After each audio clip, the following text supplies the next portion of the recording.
Well, the weekend has come to an end, but we do not end things here whatsoever. As you probably know, we are now in day 10 of New Japan's Pro Wrestling Best of the Super Juniors. Now we're in the critical stages where, of course, wrestlers are eliminated due to not enough points to proceed on to the finals. So we'll see who will be, in fact, of course, be out, those who are threatened to be moved out, eliminated, that sort of thing. So we're going to go from A to Z on this one. And then, of course, we have WWE's NXT Battleground. So this is going to be a lot of fun. We do have, of course, championship matches. And, of course, the main event features, for the first time ever, the TNA World Championship will be defended in NXT. Joe Hendry will defend the belt against Trick Williams. So we will pay attention to all of it. And then finally, of course, is that time of year again with AEW Double or Nothing. So things could go crazy. We do have championships. We have the two finalists from both the men's and the women's Owen Hart Cup tournament. We even have Anarchy in the arena and plenty other things. So everything's going to be crazy. So buckle up. And then, as usual, we'll cap up our episode with some news updates to give you guys updates on what's happening in the world of wrestling, such as what events the promotions are throwing out, who's booked, what matches are set, including developments that are happening in the world of wrestling as we speak. So, let's get ready for another episode of Deleted Wrestle Zone.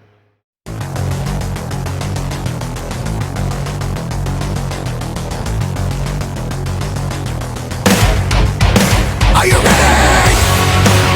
Get up, get up! Get up, get up! Get up, get up! Get up, get up! Get up, get up! Get up, get up! Hey everyone, welcome to Deleted Wrestle Zone, all things that is pro wrestling with AEW, NXT, New Japan Pro Wrestling, TNA, the National Wrestling Alliance, various promotions, wrestlers, matches, and championships. I am your host, J-Rod here. So, if you are new to the channel, welcome. This is a channel we do a lot of pro wrestling reviews from various promotions, not only here in the United States, but also in Japan, Mexico, Canada, Europe, the UK. Anywhere in the world pro wrestling is not as big, but it continues to grow. We also, of course, do discussion videos, talk about various topics such as the wrestlers themselves, the promotions, factions, storylines, whatever we want to talk about. We also, of course, do more news updates. If certain information was unable to be on this episode, we can either put it on the next one or on a separate video by itself. We also, of course, do real-time news updates to keep you guys on alert if something has happened in the world of wrestling that needs to be addressed ASAP. We also, of course, got the Unagi Sayaka Watch and various other cool wrestling content as well. So if you like what you see, please subscribe to us or click on that subscribe button. You'll be getting some daily reviews and other cool wrestling content as well. But if you like this episode, please give us a like on the like button or a nice comment in the description down below. Alright, enough with the yapping. So, it's time, of course, to go light speed ahead. So let's begin with New Japan Pro Wrestling.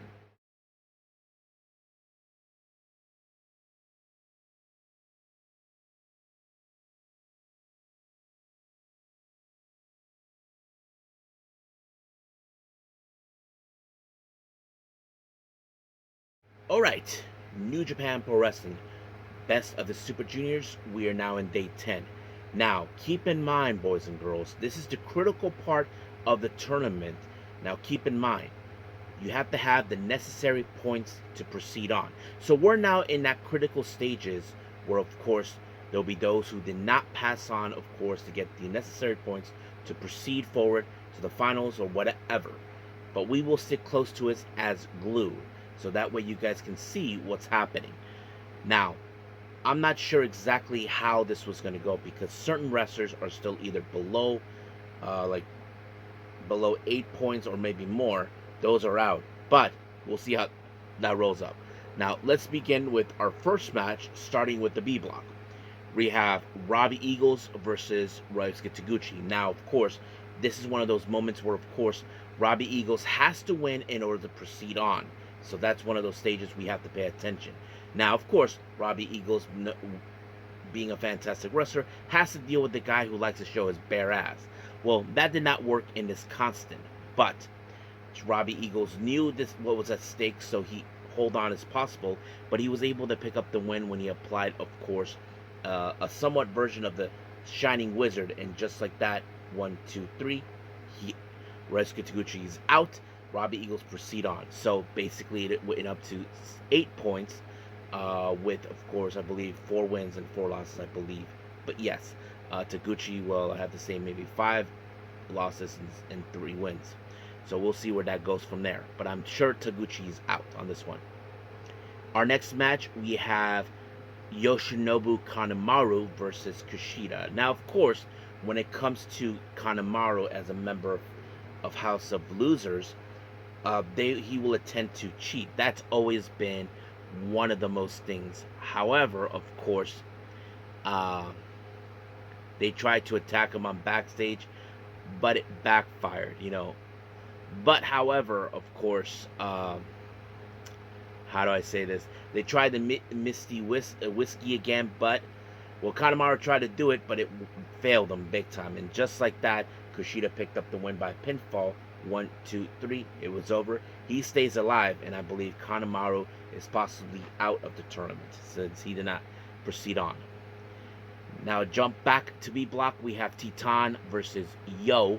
Well, Yo, he is in a good spot. However, he can, if he does not win, he's in a good spot. But however, it's Titan who is in danger because he is in up to 6 points. So he needs to win in order to stay alive. If he doesn't, he's out. But he's facing Yo, someone who, of course, many people feels he should win because the IWGP Junior Heavyweight Championship has been the one belt that eluded him for a couple years. And that's always been the case. But he was able to pick up the win when he applied the direct drive, and just like that, 1, 2, 3, it was over. However, this means that Titan is out and Yo proceed on with the total points of 10. So he's in a good spot as we speak.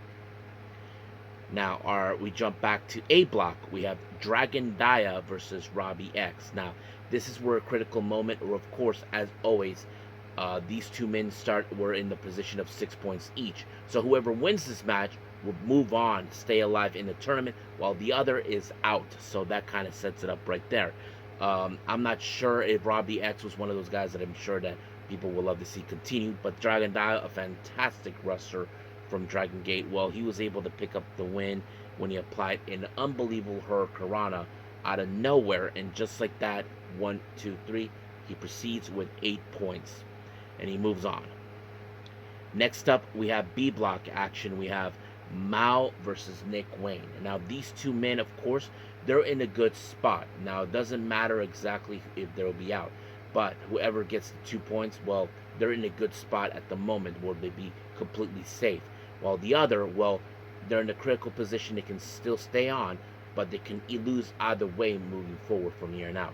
And this is one of those moments where, of course, Nick Wayne, as you probably determined, he is determined to win the tournament because, of course, the so-called father will definitely try to see that he wins this tournament. But Mao was the one who picked up the win when he applied a crossface, and just like that, he picked up the win, gaining 2 points, while Nick Wayne remains at 8. However, Nick is still safe at the moment, but he could either lose or win in the next round of the tournament. So we'll see how this goes.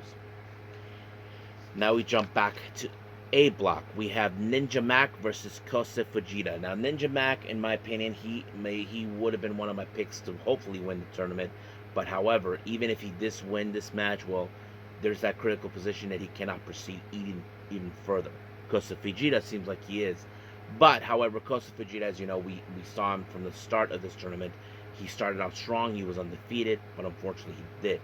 But it was Ninja Mac who picked up the win, of course, with the Ninja Bomb, and just like that, 1, 2, 3, it was over. He got 2 more points with a total of 6, while Kosei Fujita with 8. Now, Kosei Fujita is not officially out, but Ninja Mac, I would say maybe he could be out already because of the lower points. I mean, the last points he had before getting 2 or 4, but we'll see how it happens next week. Or, well, not next week, the next time. Our next match, we have Sho versus Taiji Shimori. Now, it's no secret about these two guys. One member of House of Torture, and the other War Dogs. Well, of course, when it comes to Sho, he would definitely try to cheat. But however, Yujiro decided to take a page out of House of Torture's book and attacked him. So Taiji Shimori just beat him up. However, out of nowhere, Yujiro Takahashi showed up, tried to give a helping hand. Now, Taiji Shimori, I have to say, he gave a hell of a fight, knowing too well that the odds were against him. But the one thing he did not anticipate was Sanada out of nowhere showing up and then applying the deadfall on him. And just like that, Sho picked up the win by pinfall, gaining 2 points. Now, the last thing I think many New Japan fans in Japan don't want to see is Sho winning this tournament, because that would be like a direct insult. But yes, that's exactly what was happening. Now, back to A Block, we have Francisco Akira versus Clark Connors. Now, these guys, it's no secret about their past. If you guys remember, Francisco Akira, along with TJP, faced Connors and Maloney in a war for the IWGP tag team belts, and not to mention part of the dog pound cage match that kind of put Will Ospreay out of the New Japan in some capacity. But however, at some point, Francisco Akira just snapped and grabbed the chair and whacked Connors with it, just blatantly attacking him, resulting of him to be disqualified and giving Clark Connors the win with the next 2 points of 10. However, of course, Akira was determined to take him out completely, but Clark Connors fought back. So all hell was breaking loose between these two men. So we'll see where that goes from there.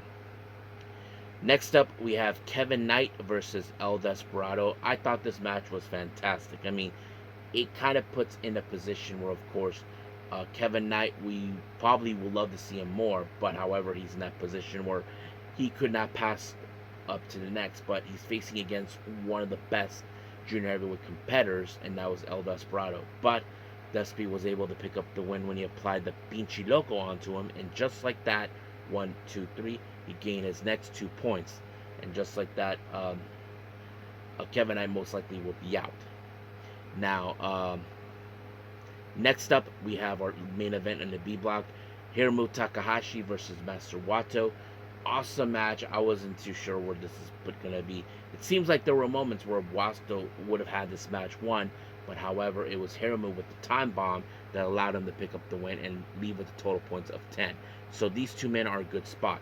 Now, we will proceed more how things are going to go in the best of the Super Juniors. I think we have possibly a few more, maybe one more of the tournament left, and then we'll proceed on from there.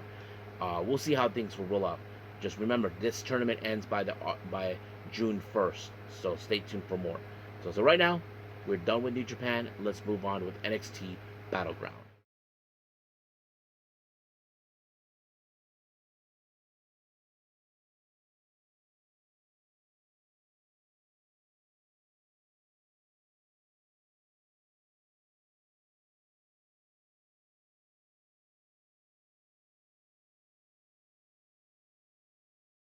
Okay, NXT Battleground. So yeah, let's begin with our first match. This is for the NXT Women's North American title. We have Sol Ruka defending her championship against the inaugural champion, of course, Kelani Jordan. Now keep in mind, she lost this belt like a couple of months ago, and she did everything humanly possible to reclaim it back. I think the opponent she lost this belt to, I believe, had to be Fallon Henley. However, of course, Kelani Jordan has been looking for ways to overcome it. But, however, of course, the one thing that was more of an X factor of this match is Zarya, because, of course, she's there helping out her BFF, making sure that things go well. There was a moment, of course, she moved Sol Ruka when, of course, Kelani Jordan was trying to do something off the turnbuckle. But, of course, the referee saw it, and he told her to take a hike. That's exactly what happened.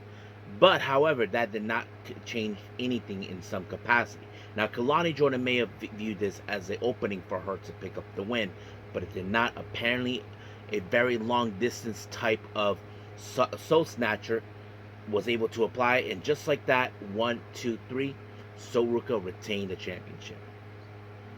Now, we did see an interview with Mike Santana from TNA. Many of you probably are thinking, is there a possibility he can go to WWE? Well, that's another question we'll find out. But he was just there until he was brutally interrupted by none other than Charlie Dempsey. But, of course, it seems that Tavion Heights seems like he wants to have a little crack at him, have a little match with him. It seems like, in a way, Charlie Dempsey views Mike Santana as the outsider, but Tavion Heights viewed him as a perfect challenger. So, we'll see where that goes. I'm not sure if it's going to happen either on NXT or on, of course, TNA. So we'll wait till that. Our next match, we have a 6-man tag team match. We have the Culling, consisting of Nico Vance, Brooks Jensen, and Sean Spears, taking on Josh Briggs and, of course, our current NXT tag team champions, Hank Walker and Tank Ledger. Now, keep in mind, of course, ever since, of course, Iramura left, Josh Briggs has been feeling down, like in some capacity. But Sean Spears is trying to say the only reason that your tag partners leave is because of you. But of course, Hank and Tank don't believe that. They just don't view it as like it's not Josh Briggs' fault. How about that? And of course, they stood toe to toe against him. But the one thing, of course, they had to deal with was none other than Inzi Dame, who was on the outside. Now, that would have been a factor for the Culling to pick up the win. However, it was Hank and Tank with a high impact onto Brooks Jensen, and just like that, it was over. But however, during the post-match, well, the Culling decided to retaliate over the loss, and of course, it was out of control. So Izzy Dane went to get a chair until out of nowhere, while Book and Vic were going to debate on each other, well, Corey Graves witnessed out of nowhere Inamura is back. So basically, he helped out Briggs and the tag champions to clean house. So it was interesting that he just showed up. People thought he probably went back to Japan. I'm sure Sean Spears is going to go out of his mind questioning how did this happen. So we'll see where that leads from there on Tuesday. Now our next match, well, as you know, we have the boss, the Don of NXT, Tony D'Angelo, taking on Channing Stacks Lorenzo. Remember, it was Stacks who betrayed, of course, Tony D'Angelo during that match against, of course, what's her name, Dark State. So that kind of lead to that. And of course, Channing said is now the Stacks has been determined to destroy the D'Angelo family regardless. Now it seems like Tony D'Angelo had this match won and everything, but out of nowhere, we haven't seen Luca Crusifino. The last time we saw him, he was having a private meeting with Stacks in the middle of nowhere. We all presumed that he was taken out, but he just showed up. And of course, this allowed this distraction to happen, but Stacks low blow Tony D'Angelo, then he applied the final blow, and just like that, 1, 2, 3, Stacks win the match. Luca Crusifino tried to hug Tony D'Angelo, but D'Angelo just walked away. He felt like he cannot trust anybody at this moment, because ever since Stacks turned his back on him, well, you can see the question. So we'll see what happens on Tuesday. Our next match, we have the NXT Women's Championship. Jordan Grace makes her attempt for this belt again. This time she's facing La Primera, Stephanie Vakir. Ever since, of course, Stephanie's been showing up, she's been, of course, taking on the toughest challengers that the world had to offer. And of course, she knows that she's not facing no slouch. She knows she's facing against a much stronger and dangerous opponent, and that is, of course, Jordan Grace. But however, it was Stephanie Vakir that picked up the win, of course, with the spinal tap, and just like that, 1, 2, 3, it was over. However, during the post-match, Stephanie Vakir looked through the audience and she recognized certain people, well, one of them from her past, and that is Dali's. And then, of course, next to her, Chick Tormenta. Now, I'm going to jump in a little ahead about what happened later on. For those who don't know, Dali actually, before going to AAA, she actually was part of CML before, until she, along with others, made the move to AAA and that sort of thing. So basically, you can tell they're throwing the story between Dali and Stephanie Vakir, that their long history from years ago will now meet once again. So I wouldn't be surprised that those two will come across each other and worlds collide. So that could happen. But however, of course, Stephanie, along with Dali and Chick Tormenta, they were arguing in the back. Stephanie tried to bring the peace, but all of a sudden, Jay-Z Jane, who wants all the attention, bitch slapped Stephanie. But I'm sure we will see those two soon enough for a shot of the NXT Women's Championship, so we'll stay close to that. Now, Ricky Saints went up to the ring to talk to Sarah, to have an interview, talk about Ethan Page and all that. He felt that, Ethan Page, after losing to him, that'll be the end of it. But it seems it's not, because Ethan Page, as you know, calls Ricky Starks, "You're an outsider." But Ricky Saints like, "Hey, dude, you're an outsider too. You're not born and bred here." So that's set up. And of course, Ethan Page showed up to start a little fight. So you can tell how that rolls up from there. Now, our next match is the NXT Championship. Miles Bourne makes his first attempt versus Obafemi. I have to say, Miles Bourne really, I have to say, stepped up his game. I mean, I have to say, despite the fact of him being deaf, I think he was 100% right. People underestimate him. I think in his mind, he felt like win or lose, people will always underestimate me. And I think Obafemi might have thought the same thing too. I mean, these guys went back and forth, did whatever it takes, humanly possible, whatever they have on their arsenal to take each other out. But in the end, it was, of course, Obafemi with the power bomb, and just like that, 1, 2, 3, it was over. Now, our main event, this was sanctioned, of course, by TNA. The TNA president, Carlos Silva, was there to watch this match. And of course, we had the TNA World Championship. Trick Williams, who is from NXT, challenges, of course, Joe Hendry. As you know, these guys were tag partners last year, but now they're on the opposite side of each other because, of course, Joe Hendry decided to step on people's toes. And of course, you probably can guess how this was going to go. I mean, people in TNA might have assumed that, okay, Joe Hendry will retain the belt. But however, Trick Williams actually eye gouged Joe Hendry, and just like that, later the trick shot, and then 1, 2, 3, Trick Williams, our brand new TNA World Champion. So I think the real question is, what's going to happen now? I'm sure Carlos Silva probably is not pleased with the fact that the belt is now in the hands of NXT. But what does the TNA roster have to think about this, that an outsider took their belt? I'm sure Mr. Stone will probably be happy about it, but we'll see where that rolls up from there. So, until Tuesday and Thursday from both NXT and TNA, we will see what goes on from there. But as of right now, we are done with TNA. Let's move on to our last and final review, and I believe this one is going to take a lot of time. That is, of course, AEW Double or Nothing.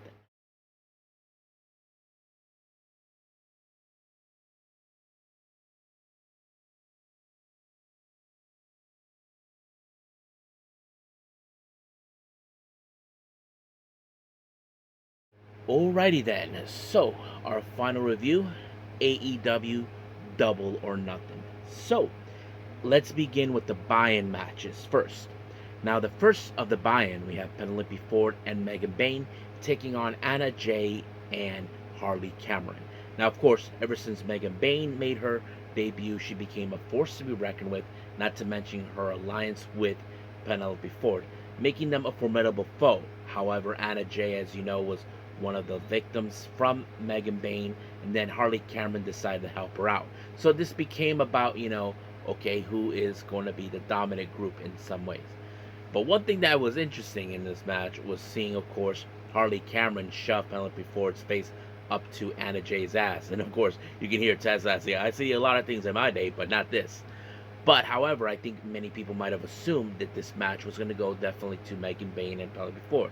However, it was smart that Anna Jay was able to isolate Megan Bayne from Penelope Ford, because it gave time for Harley Cameron to do her finishing move onto, of course, Penelope Ford, and just like that, 1, 2, 3, it was over. Megan Bayne had no idea what happened, but I'm sure Anna Jay and Harley Cameron were happy with the fact that they won, but we'll see how things roll up down the road with them. Now, our last match of the buy-in, we have a 8-man tag match. We have the Crew, consistent of Action Andretti and Leo Rush, teaming up with members of the Don Callis family, RPG Vice, Trent Beretta and Rocky Romero, taking on the combined forces of AR Fox, Commander, Hologram, and our ROH World Champion, Bandito. So you probably can guess there was going to be a lot of high spots. I mean, there were plenty, but my favorite ones is, of course, when they did like a quadruple backflip onto everyone, and then the stereotypes 450s, shooting star press, that sort of thing. But in the end, of course, Bandito was the one that picked up the win by applying the 21 plex onto Action Andretti, and just like that, uno, dos, tres, se acabó. Now, let's jump into the main card of Double or Nothing. We opened up, of course, with the finals of the Women's Owen Hart Cup tournament. Mercedes Moné versus Jamie Hayter. Now, of course, this will determine who will meet either Toni Storm or Mina Shirakawa at All In. So the real question is, who's going to do that? I mean, we've seen Jamie Hayter. She is a former AEW Women's World Champion. So we definitely know that she could win. However, much of the match, you can tell there was certain ways where Mercedes Moné tried everything humanly possible to defeat, of course, Jamie Hayter, but Jamie was just too strong. But I think from what Tony Schiavone said was true, that I believe people underestimated Mercedes Moné's toughness, and I think that was a factor that was not implemented. But Jamie Hayter had this match won, but it was with the Haterade, but it was countered by Mercedes Moné when she had tried like a inside cradle type maneuver, and just like that, 1, 2, 3, she wins the Women's Owen Hart Cup tournament, so she will meet the winner of the AEW World Title at All In. Now our next match, we have FTR, Dax Harwood, and Cash Wheeler along with that weasel Stokely. They faced Daniel Garcia and Nigel McGuinness. Now you can tell this was a badass match. I mean, they were throwing no punches at all. And of course, I'm sure Tony Schiavone, who had his dealings with FTR recently, had to watch this. But unfortunately, apparently, Daniel Garcia ended up in a sharpshooter maneuver by Dax Harwood.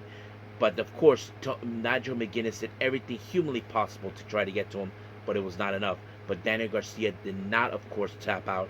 Basically, he just passed out. His body could handle so much. And just like that, the referee called the match. The match was won by FTR. But the real question is this over between Garcia and FTR? That is the real good question. But another question is, will FTR honor the agreement that after this, they will leave Nigel McGuinness and Tony Schiavone alone? That's something we will see down the road. Now, our next match, this is the first time ever a stretcher match. Now, if you guys are not familiarized with this type, this is where you put a person in one of those stretchers that they use in a hospital. So basically, we have Ricochet versus Mark Briscoe. I thought this match was very entertaining. If you guys notice, one of the best moments I like from Mark is when he brought one of those cleaning crew where he used like some sort of Windex or whatever and tried to shine the bald head of Ricochet. I thought that was great. But out of nowhere, of course, Ricochet was able to use the scissors again onto Mark Briscoe, and just like that, he put him in a stretcher inside the ambulance, and just like that, doors closes. Ricochet won the match. Now our next match, we have the AEW World Tag Team title match. We have, of course, the Sons of Texas, Sammy Guevara and Dustin Rhodes. As you know, Sammy and Dustin are in fact the current ROH World Tag Team Champions, and Dustin 1/3 of the ROH 6-man Tag Team Champions, facing off the Hurt Syndicate, Bobby Lashley and Shelton Benjamin. I mean, I have to say, the match was intensified. I was like, wow, it was great. However, of course, MJF decided to get involved and make sure that his buddies win. However, of course, Bobby Lashley just stopped them from hitting him. But, of course, he was worried that, of course, MJF had that look like thinking that he screwed up, he's going to get kicked out. He's like, no. So Bobby Lashley just speared Dustin Rhodes right through the barricade, but leaving Sammy all by himself to deal with Shelton Benjamin. And just like that, Shelton Benjamin defeated him by applying a super kick. 1, 2, 3. The Hurt Syndicate retained the tag team belts. Now our next match, we have the AEW Continental Championship. We have Mike Bailey, Speedball, taking on the Rainmaker, Kazuchika Okada. Now, of course, I'm sure Okada has been well prepared against anybody that he's faced. But keep in mind, Mike Bailey was, in fact, undefeated. But the one thing what's interesting about this match is how Okada was able to calculate. If you guys know one of Mike Bailey's arsenal, well, there's two. There's the Flamingo Driver, and then there's the Ultimate Weapon. If you guys aren't familiarized with the Ultimate Weapon, that's like a shooting star knee drop onto the abdomen or the back of the individual. But somehow Kazuchika Okada was able to time it and drop kicked, of course, Mike Bailey until he applied the Rainmaker, and just like that, 1, 2, 3, it was over. Our next match is for the AEW Women's World Championship. Mina Shirakawa making her Double or Nothing debut, taking on Toni Storm. Now, keep in mind, this is not the first time those two had tangled with each other. Last time they fought, of course, it was Mina who lost. And, of course, the real question is, can Mina do it again? However, there was a great moment where Luther tried to stop Mina from proceeding on, and then she kicked Luther, then used them as some sort of leverage to do her little spinny droppy thing on to Toni Storm. But I thought the match was pretty good. I mean, it was like even better than the last one, I have to say. But in the end, it was Toni Storm with the Storm Zero, and just like that, 1, 2, 3, Toni Storm retained the championship. But however, now she has to be fully attention, because after this, she'll be heading to All In to deal with none other than, of course, Mercedes Moné. Now, I think some people may question, even though Mercedes Moné have already lost one championship, does this mean she has to drop the TBS championship and all that?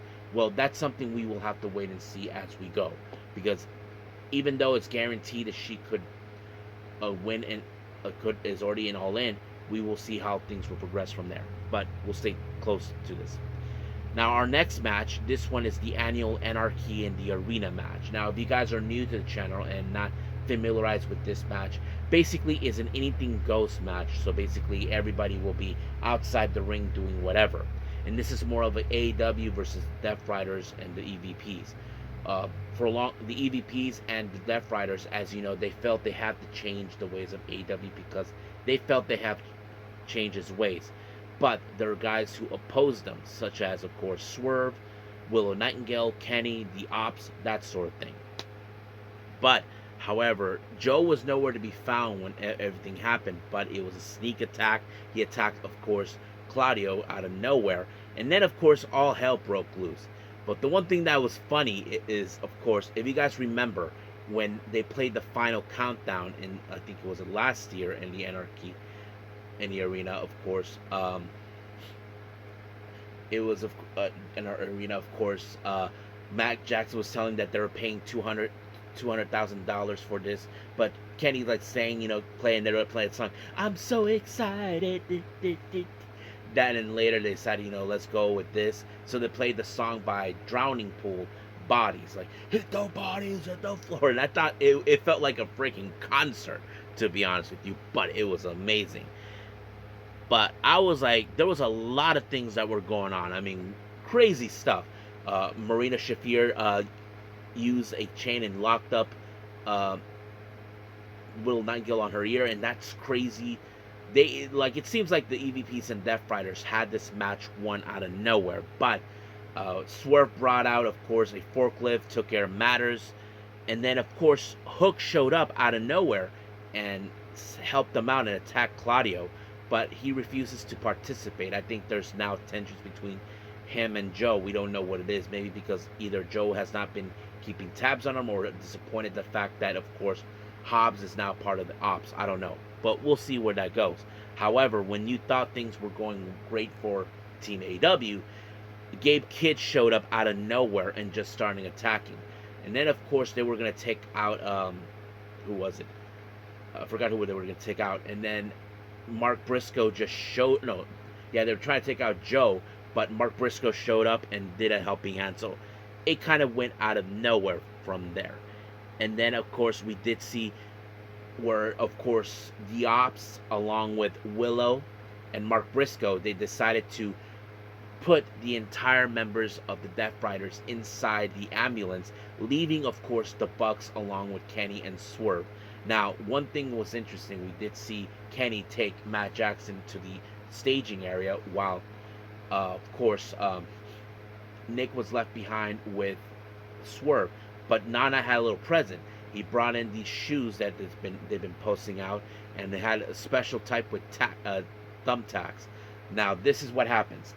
We see, of course, Uh, Kenny Omega, what he did to Sammy a couple years ago during the second annual Double or Nothing, he went did the one winged angel onto, of course, onto the table, and just like that, boom, it exploded. And then later, Swerve did the Swerve Stomp with the thumbtacks, and just like that, 1, 2, 3, Swerve, Willow, the Ops, and Kenny picked up the win. So the real question is, what does this mean now?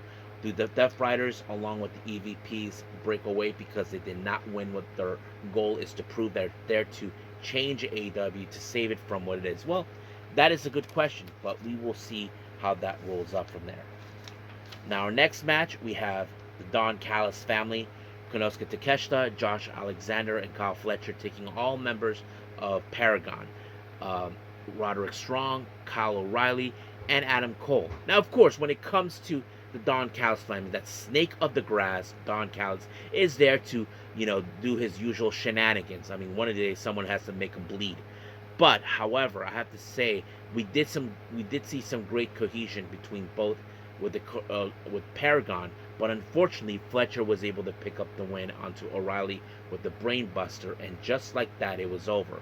However, of course, the Don Callis family were showing them who actually runs this joint, but of course Paragon was not going to back down from whatever but it became a numbers game. Lance Archer joined the frame, so did RPG Vice. But out of nowhere, we did see Tomohiro Ishii and Brody King show up, until, of course, the Ace, the president of New Japan Pro Wrestling, showed up, and just like that, they wiped out Don Callis family. I'm sure Don Callis is right now throwing a temper tantrum, being a big baby with big diapers, crying and bitching about how things went out of hand. Of course, telling Tanahashi had no business being there, but I wouldn't be surprised that this thing between, of course, Tanahashi and the Don Callis family will probably take place in London for, of course, the Forbidden Door. But we will see how things progress on that section of this. All right, so stay tuned for that. Now, our main event, I have to say, it ended perfectly, because I think many people might have assumed we don't need the AEW World Title. Some people say we probably would have, but I have to say this told a good story, because this was not just about winning the match. It's also about who will be the one to bring that title back to AEW. Will Ospreay, as you know, has won top championships in the past. Hangman, a former AEW World Champion. I thought the match was impressive. I wasn't too sure where this was going to be at. But one thing that was insane, one thing that made this match was great, was the shootout. If you guys know what I'm talking about, it's those moments you've seen in movies where someone has a gun on the two men, had each other's backs, and they take a few paces, and then when they turn around, they just shoot. And we saw that. There was like that moment where both Will and Hangman actually removed their elbows, because those elbows are their arsenal. Will does the hidden blade, Hangman the buckshot lariat. So that kind of went into a great moment. But we did see some emulations from both men. We did see, of course, Hangman tried to do the best moonsault ever by Christopher Daniels, and of course Swerve Strickland's move, Gemo Driver, and then of course Ospreay tried to do the Style Clash and the V Trigger, of course, that sort of thing. But in the end, it was Hangman Adam Page that picked up the win by applying the buckshot lariat, and just like that, 1, 2, 3, he is this year's winner of the AEW Owen Hart Cup tournament. Now he will face Jon Moxley at All In. So I wouldn't be surprised that that match will lead to a different type of storyline, where, of course, I don't know how the Bucks will feel about this, because I'm sure Jon Moxley's probably going to still be pissed that the Bucks are responsible for losing the match at the Anarchy in Arena. But we will see how that progresses. But as of right now, we are officially done with Double or Nothing. Let's end this episode with some news updates.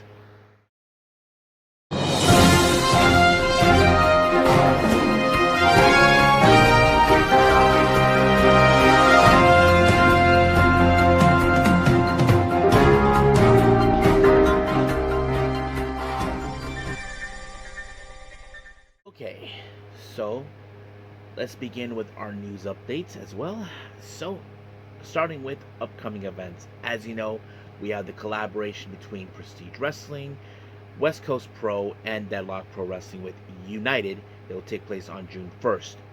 The Prestige World Championship, Alan Angels will defend his championship against Young, Dumb, and Broke, Jordan Oliver.